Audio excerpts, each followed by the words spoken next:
And take note, hindi ako yung may kaso ng kidnapping. Hindi ako yung may kaso ng human trafficking. Si Franz Castro, kinuha niya yung mga bata diyan sa Talaingod kasi ililipat niya doon sa Manila para mag-rally. Siya yung may kidnapping. Siya yung may human trafficking. Hindi pa tapos ang isang buwan ng pagbubukas ng aming klase. Pinapahanap niya sa akin ang 2 million na para bang kinidnap ko yan lahat at ayaw ko sila mag-aral. Yan yun.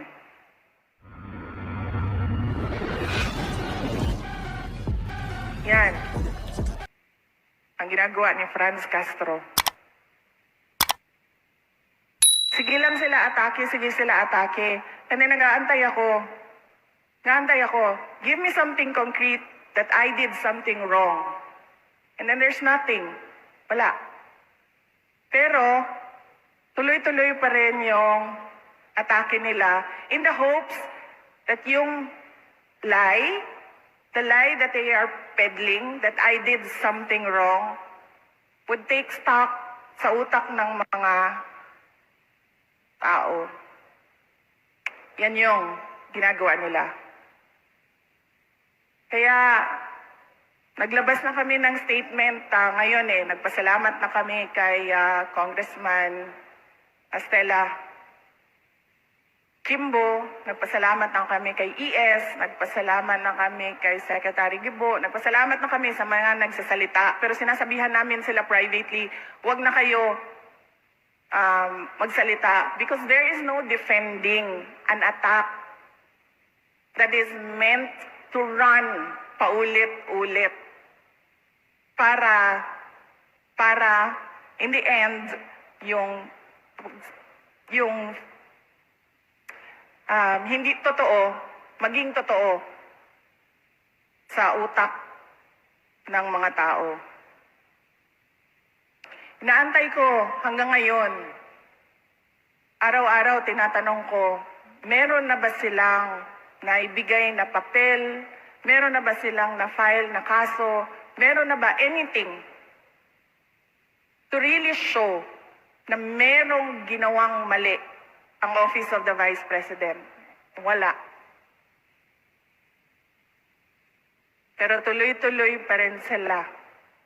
And then pag tinatanong sila, oh, but you took out words doon sa batas. You took out words doon sa batas and you interpret it this way. Sabi nila, huwag niyo na basahin yung 3 words dyan. Basta makinig lang kayo sa interpretation namin. Yan ang ginagawa ni Franz Castro. Ngayon, at ng buong Bayan Bloc na ginagamit namin ang pera para hanapin yung koneksyon nila sa mga NPA. Tapos sasabihin ni Franz Castro,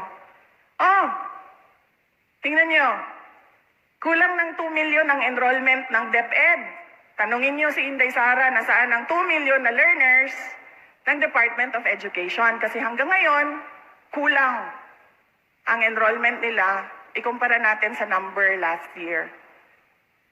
Pahanap niya sa akin ang mga bata na para bang kinuha ko yung mga bata na yan kasi kung saan. Take note, hindi ako yung may kaso ng kidnapping.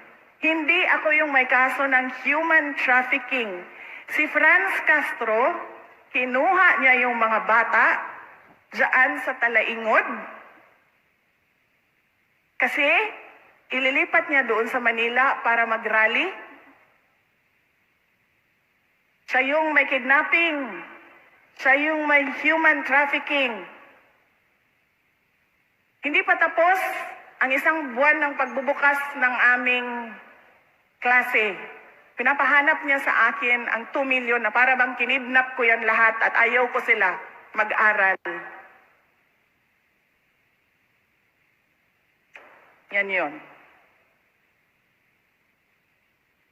Ulitin ko lang basahin, we should expose the lies employed by the terrorists to survive. Pero huwag na kayo sumali, ako na lang. Para bahala. Often, people in the community look at our soldiers with fear in their eyes and hate in their hearts. The terrorists taught them to fear and hate our soldiers. Tinood ni, isa pa ni. Ang mga sundalo, ang mga human rights violators. Alam mo, meron kaming example because of material. Hindi naman ito sa sa mga NPA. Sa naman ito? Hindi ito sa mga communist terrorist groups. Sa violent extremism naman ito sa Western Mindanao. Because hinahanap namin yung mga bata na sumali sa mga terorista na grupo. And we found one material na yung bata, mas mataas pa sa kanya yung baril, yung mahabang baril, Armalite, mas mataas pa sa kanya. And then yung bata was saying, binaril ko ang sundalo. Hindi namatay. In the dialect doon sa kabila, sa Western Mindanao. Hindi namatay. Kasi pinigilan ako nito sabi niya.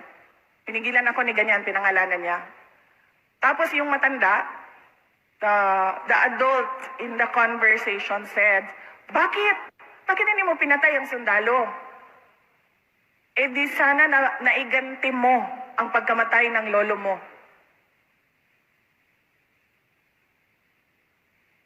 So it's the adults peddling lies doon sa mga bata so that they kill their fellow Filipinos. And ganyan din sa CTGs. Ganyan din. Pag nagre-recruit sila. Lalong-lalo na sa mga IP, sa mga lumad na mga bata. And right now, ang target nila is mga bata na talaga, mga 10, 11, 12. Kasi ang 15, 16, 17, hindi na sila interesado. Alam nyo bakit? Kasi nandoon na sila sa social media. Busy na sila sa social media, busy na sila sa Facebook nila, sa Netflix nila. Hindi mo na mahila. Hindi mo na mahila. And then, the smaller ones are more impressionable. Nandoon na sila. The terrorists also taught them to distrust the government, saying that it was doing absolutely nothing to change their lives. Na inutil ba ang gobyerno? On the one hand,